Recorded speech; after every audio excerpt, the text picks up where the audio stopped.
Super Bowl XXXIV was an American football game between the National Football Conference champion St. Louis Rams and the American Football Conference champion Tennessee Titans to decide the National Football League champion for the 1999 season.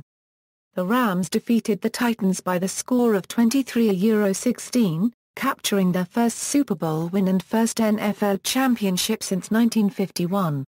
The game, played on January 30, 2000 at the Georgia Dome in Atlanta, Georgia, was the fourth Super Bowl to be held a week after the conference championship games. The Rams entered their second Super Bowl in team history with an NFC-best 13-3 regular season record. It was the franchise-1 registered trademark's first playoff appearance since 1989, when they were still in Los Angeles. The Titans, who were originally the Houston Oilers, also finished the regular season with a 13-3 record, but advanced to their first Super Bowl in team history after entering the playoffs as a wild card team.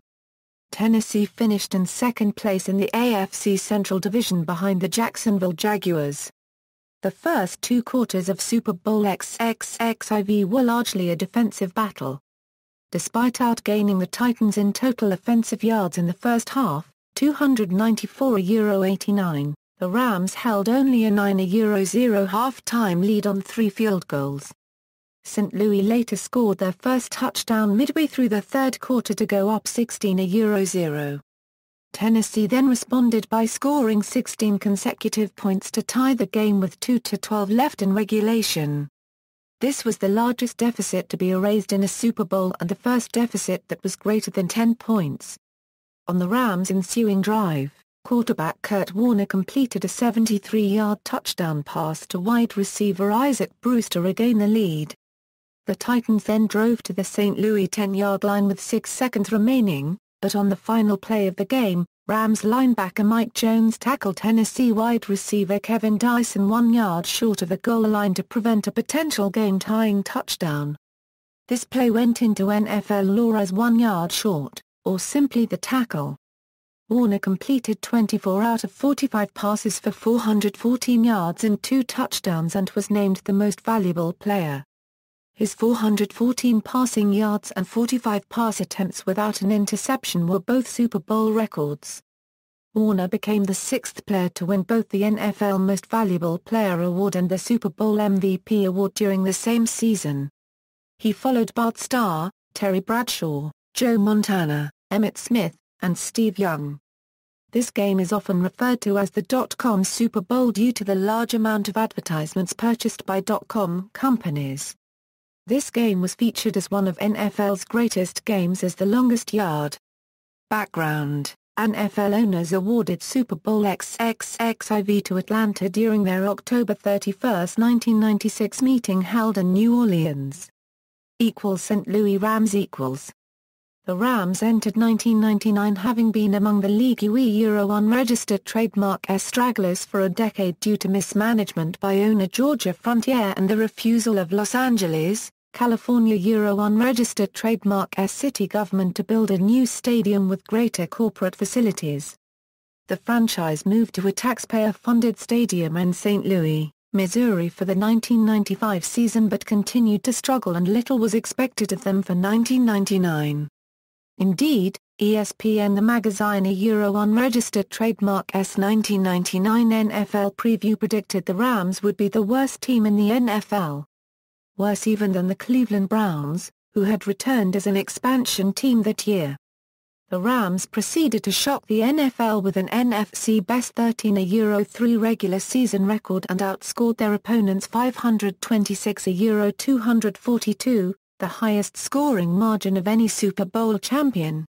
This was the Rams' first playoff appearance since 1989 and only the second Super Bowl appearance in team history. St. Louis was led by undrafted quarterback Kurt Warner, who started the season as a backup to Trent Green. Green suffered a season-ending knee injury in the preseason, making Warner the team's new starter. Warner previously played for the Iowa Barnstormers of the Arena Football League and the Amsterdam Admirals of NFL Europe. In his first NFL season in 1998, Warner played only 1 game and threw just 11 passes. But in 1999, he experienced one of the most spectacular seasons ever by a quarterback, recording a passer rating of 109.2, completing 65.1% of his passes for 4,353 yards, 41 touchdowns, and just 13 interceptions, and earning the NFL Most Valuable Player award. Warner was not the only Rams player compiling significant statistics, though. Running back Marshall Faulk, in his first year in St. Louis after spending 5 seasons with the Indianapolis Colts, won the NFL Offensive Player of the Year award. He scored 12 touchdowns, rushed for 1,381 yards, and recorded a team-leading 87 receptions for 1,048 yards. In all, Faulk gained a record 2,429 total yards and became just the second running back in NFL history to gain over 1,000 yards rushing and receiving in the same season. Faulk held the NFL record for yards from scrimmage in a single season until Tennessee's Chris Johnson broke it in 2009. Faulk was an unregistered trademark T, the only weapon at Warner's disposal in 1999. Veteran receiver Isaac Bruce was the top Rams receiver with 77 receptions for 1,165 yards and 12 touchdowns.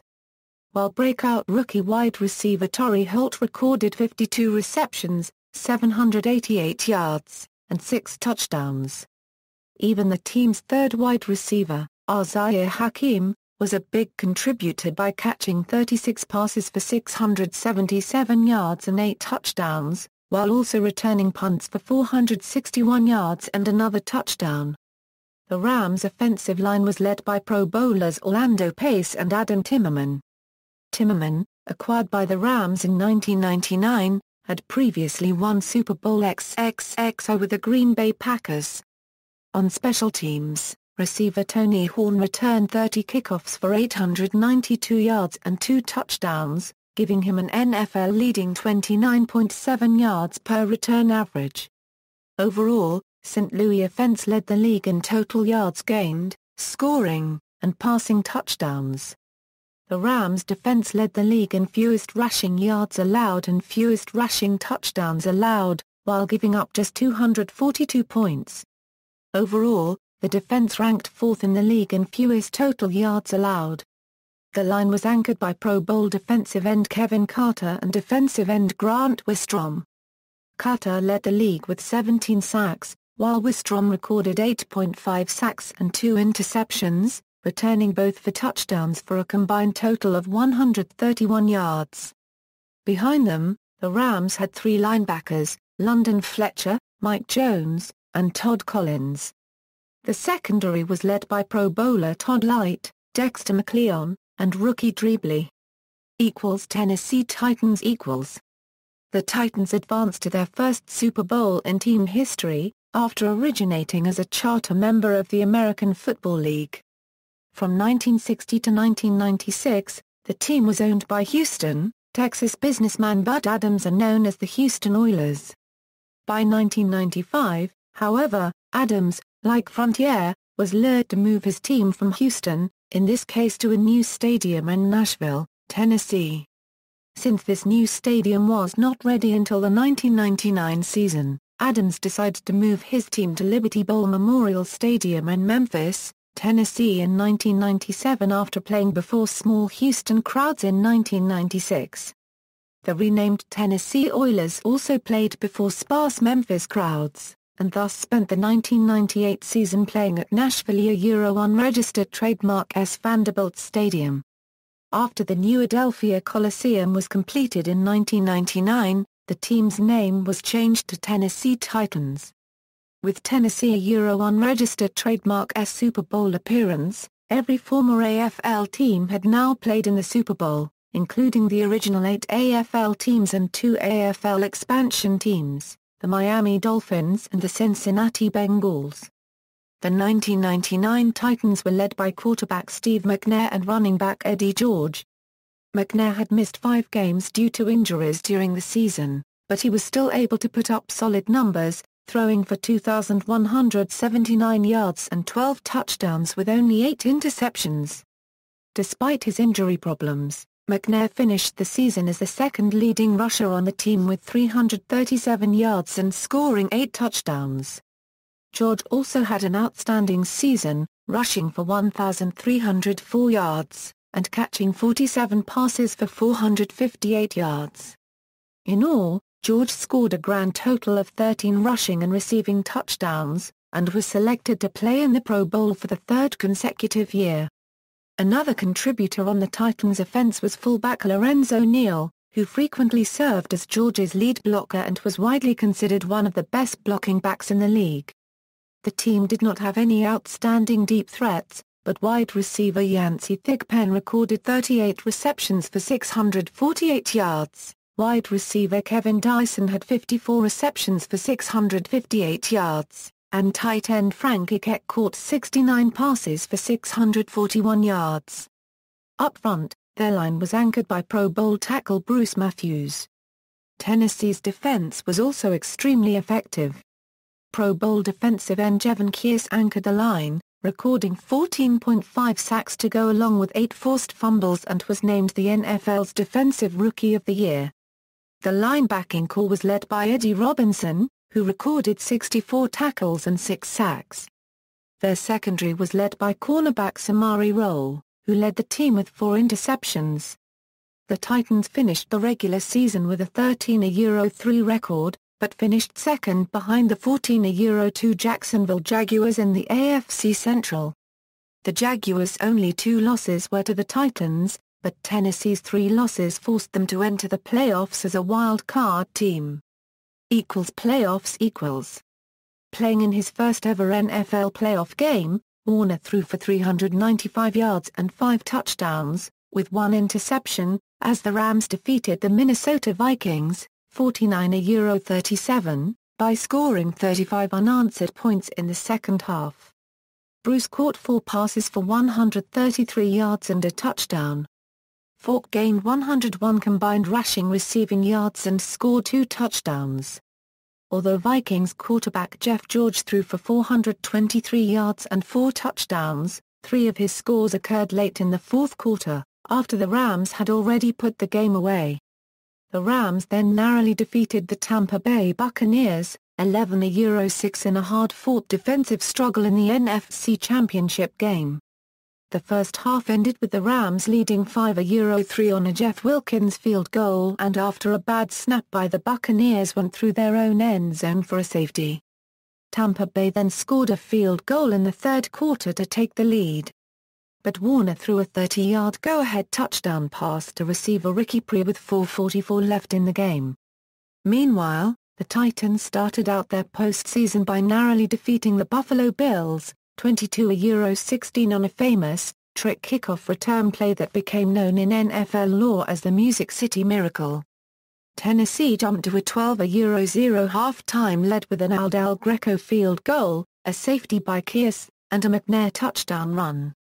However, Buffalo came back to take the lead, 13-12 with Antoine Smith's 2 touchdown runs in the second half. In the fourth quarter, the Titans regained the lead after Del Greco kicked his second field goal. With 16 seconds left in the game, Bills kicker Steve Christie made what seemed to be the game-winning 41-yard field goal to give his team the lead, 16-15. However, Neal received the ensuing kickoff and handed the ball off to Ikek, who then lateraled the ball to Dyson on the other side of the field, who eventually ran 75 yards to the end zone for the game-winning touchdown. The play was reviewed to determine whether Ikek had lateraled the ball to Dyson or made an illegal forward pass. Referee Phil Luckett upheld the original call on the field of a touchdown, giving Tennessee the win. The Titans then defeated the Indianapolis Colts 19-16. After both teams exchanged field goals in the first half, George scored on a 68-yard touchdown run to give his team a 13-9 lead. Del Greco then kicked 2 more field goals in the fourth quarter to put the game away. George finished the game with a franchise playoff record 162 rushing yards and a touchdown, while Del Greco made 4 field goals. The Titans then eliminated the Jacksonville Jaguars, 33-14, in the AFC Championship game. the Jaguars finished the 1999 regular season with a league-best 14-2 record, and advanced to the AFC title game after crashing the Miami Dolphins 62-7 and limiting future Hall of Fame quarterback Dan Marino to just 11 of 25 completions for 95 yards and 1 touchdown, with 2 interceptions. However, Tennessee's defense dominated the Jaguars in the AFC Championship game, forcing 6 turnovers. Jacksonville led 14-10 at halftime, but the Titans then scored 23 unanswered points on 2 touchdown runs by McNair, a safety, and Derek Mason's 80-yard kickoff return for a touchdown. Although McNair passed for only 112 yards and 1 touchdown with 1 interception, he rushed for 91 yards and 2 touchdowns on 9 carries. George rushed for 86 yards and caught 3 passes for 19 yards. Pregame notes: in January 2000, 2 ice storms struck the Atlanta area within a week of each other. The second storm occurred during the week the Super Bowl was hosted. Despite the rare adverse weather conditions, city and state crews kept streets and sidewalks free of ice, and MARTA public transport kept running. The Atlanta region does not receive more ice storms than most other areas of the country, and Super Bowl XXXIV was played indoors and unaffected by the elements. But some residents believe the poor weather during Super Bowl week negatively impacted the city's chances of hosting another Super Bowl, including the bid it lost for the 2009 Super Bowl. That bid included meteorological data showing the rarity of such storms in the area. Nashville, home of the Titans, is also the midway point of the Atlanta St. Louis Highway Corridor, which contains the entirety of Interstate 24, and uses other highways to complete the route. This is, to date, the most recent Super Bowl in which neither team had won a Super Bowl before. Television and entertainment: ABC televised the game in the United States with play-by-play announcer Al Michaels and color commentator Boomer Esiason. Chris Berman from Disney-owned corporate sibling ESPN hosted all the events.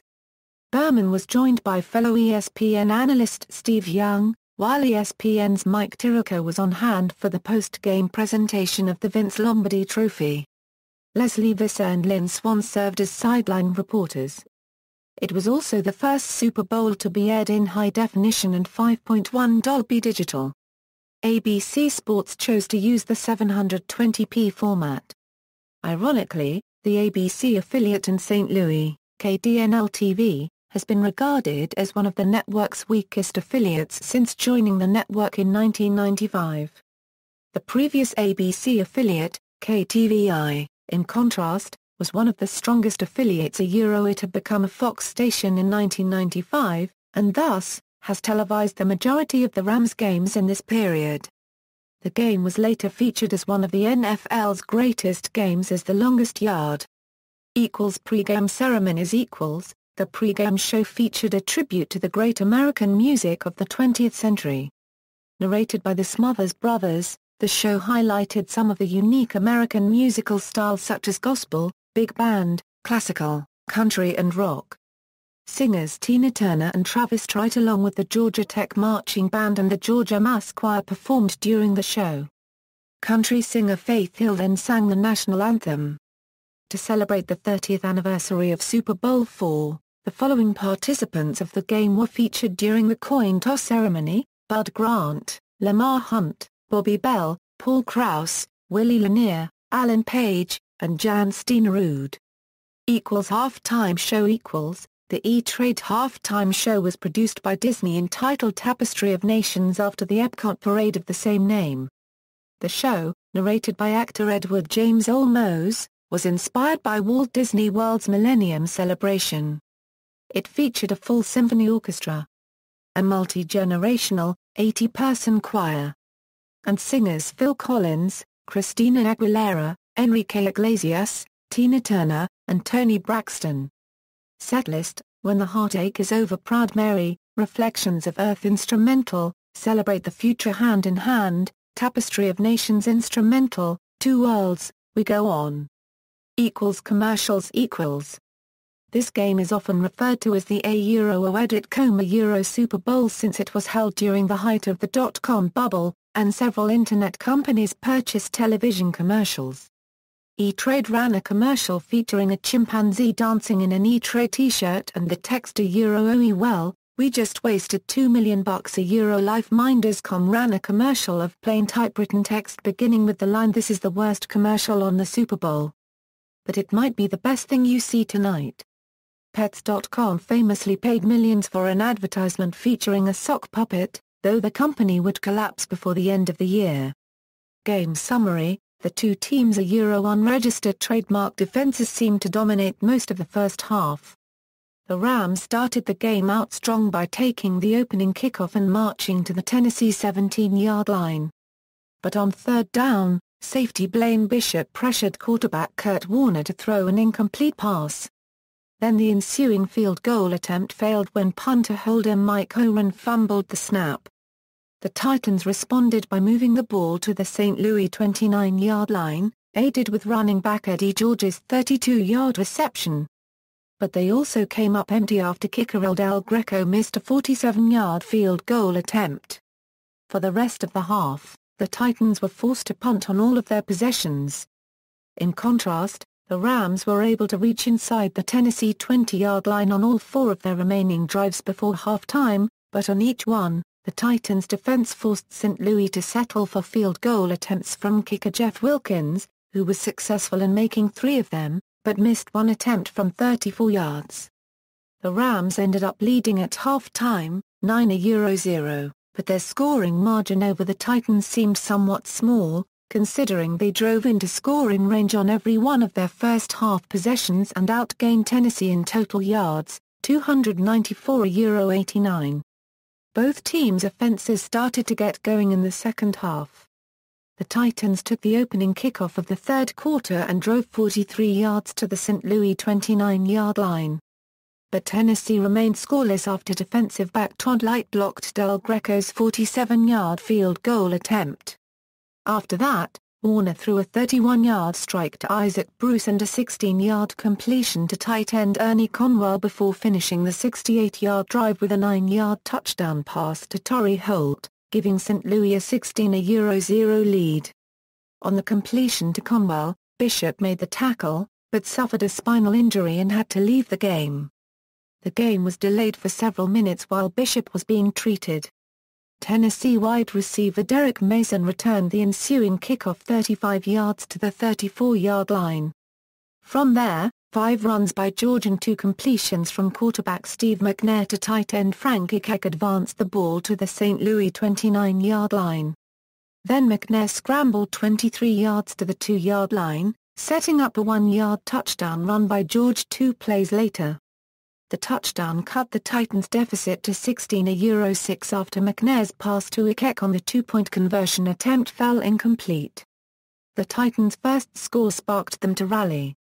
After forcing the Rams to punt on their ensuing possession, a pair of 21-yard completions from McNair to tight end Jackie Harris and wide receiver Isaac Byrd aided a 13-play, 79-yard drive that was capped by George's 2-yard touchdown run to make the score 16-13. The Tennessee defense then forced the Rams to a 3-and-out, and Horan's 30-yard punt gave the Titans the ball back at their 47-yard line. The Titans' offense then drove only 28 yards on their ensuing possession, but it was close enough for Del Greco to attempt a 43-yard field goal. This time, Del Greco's kick was good, tying the score at 16-16 with just 2:12 left in the game. The 16-point deficit was the largest deficit to be erased in a Super Bowl and the first greater than 10 points, but the Titans only tied the game and never gained the lead. It was also the first time in any Super Bowl a team down double digits in the fourth quarter had tied the game. However, on the Rams' first play of their ensuing drive, Warner threw a long pass that was caught at the Titans' 38-yard line by Bruce, who then ran it all the way into the end zone for a 73-yard touchdown to give St. Louis a 23-16 lead. Likewise, in the 1951 NFL Championship game, quarterback Norm Van Brocklin's 73-yard game-winning touchdown pass to wide receiver Tom Fears broke a 17-17 tie in the fourth quarter and gave the Los Angeles Rams a 7-point victory to win the NFL title. Warner's touchdown pass to Bruce was his only completion of the fourth quarter. The Titans took over the ball at their own 12-yard line with 1:48 left in the game after committing a holding penalty on the ensuing kickoff. McNair started out the drive with a pair of completions to Mason and Ikek for gains of 9 and 7 yards to reach the 28-yard line. After an incomplete pass, defensive back Drebley's 15-yard face mask penalty while tackling McNair on a 12-yard scramble gave the Titans a first down at the St. Louis 45-yard line.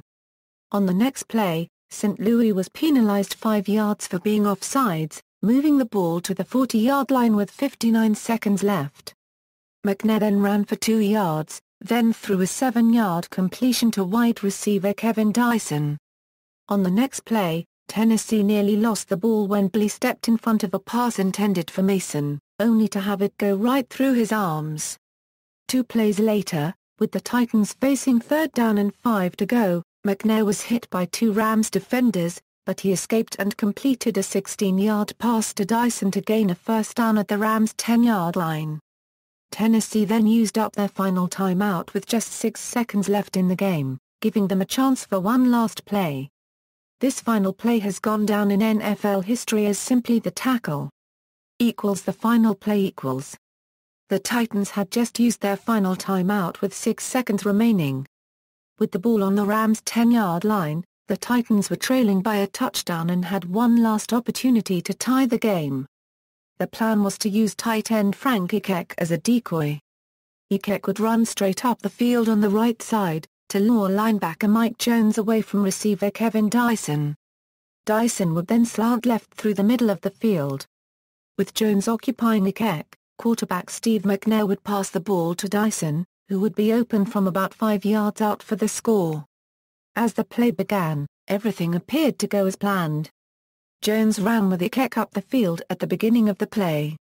However, as the pass was being delivered to Dyson, Jones, who was at the goal line, glanced over his left shoulder and noticed an open Dyson catching the ball. Jones switched directions and ran towards the Titans receiver. Dyson ran directly toward the end zone, but his legs were wrapped up by Jones with about 2.5 yards left to the goal line. Since Dyson was being tackled by the legs, there was still the possibility he could reach towards the end zone and get the ball across the goal line. Both players went into a rolling motion as Dyson outstretched his hand with the football towards the goal line in the hopes of scoring the touchdown. Though his reach was close, and the ball mere inches away from the end zone, it was still not enough to score. As the rolling motion came to an end, with Jones now on top of Dyson's legs, his shoulder had touched the ground and, therefore, the game was over. Had Dyson scored and the extra point been converted, it would have been the first Super Bowl ever to go into overtime. Alternatively, had Dyson scored, the Titans could have gone for a 2-point conversion for the outright win. Considering the magnitude of the Super Bowl, and the wild game that preceded it, the tackle is considered one of the greatest and most exciting game-ending plays in modern National Football League history. The image of Dyson stretching the ball towards the goal line with Jones wrapped around him has become a staple of NFL highlights. ESPN.com ranked the tackle as the 35th greatest moment of the past 25 years in sports and the second greatest moment in Super Bowl history. Fox Sports ranked the tackle as the greatest clutch play in Super Bowl history. Like Dallas Cowboys cornerback Larry Brown, Mike Jones was included on the NFL Network's top 10 one-hit wonders list, although Jones also mirrored Brown in having a solid if unspectacular career outside of his Super Bowl heroics. After the game. After the game, many sports writers commented on Warner's rise from an unknown backup to a Super Bowl MVP, but Warner himself wasn't impressed by it. "How can you be in awe of something that you expect yourself to do?" Warner pointed out. "People think this season is the first time I touched a football. They don't realize I've been doing this for years, just not on this level, because I never got the chance. Sure, I had my tough times, but you don't sit there and say, wow, I was stocking groceries 5 years ago, and look at me now. You don't think about it, and when you do achieve something, you know luck has nothing to do with it. Box score . Statistical overview Bruce caught 6 passes for 162 yards and a touchdown, an average of 27 yards per catch.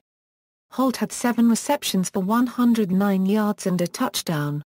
Bruce and Holt became the 4th pair of teammates to each have over 100 yards receiving in a Super Bowl, joining the Steelers' John Stallworth and Lynn Swann in Super Bowl XIII, the Bengals' Chris Collinsworth and Dan Ross in Super Bowl XVI, and the Redskins' Gary Clark and Art Monk in Super Bowl XXXV. Rams starting running back Marshall Faulk was held to just 17 rushing yards, but gained 90 receiving yards on 5 receptions.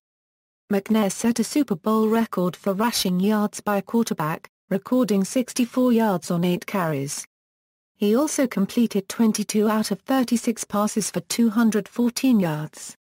George finished the game with 95 rushing yards, 35 receiving yards, and 2 touchdowns. Harris was the top receiver for Tennessee with 7 catches for 64 yards. Mason returned 5 kickoffs for 122 yards, and caught 2 passes for 18 yards. This is the second, and to date, most recent, Super Bowl in which neither team committed any turnovers. The only other Super Bowl to date with this distinction is Super Bowl XXXV. Final statistics, sources, NFL.com Super Bowl XXXIV, USA Today Super Bowl XXXIV play-by-play. Statistical comparison individual leaders 1 completions attempts 2 carries 3 long gain 4 receptions. Starting lineups, Hall of Famer Euro.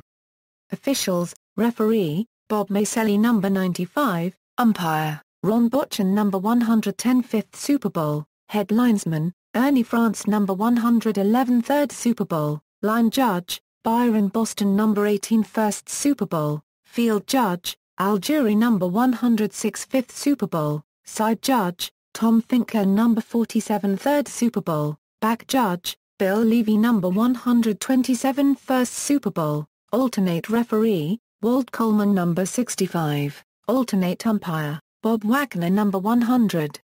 Notes and references. External links, Super Bowl official website, 2006 NFL Record and Fact Book. Time Incorporated. Home Entertainment. ISBN 1-933405-32-5. Total Football Do, the official encyclopedia of the National Football League. HarperCollins. ISBN 1-933405-32-5.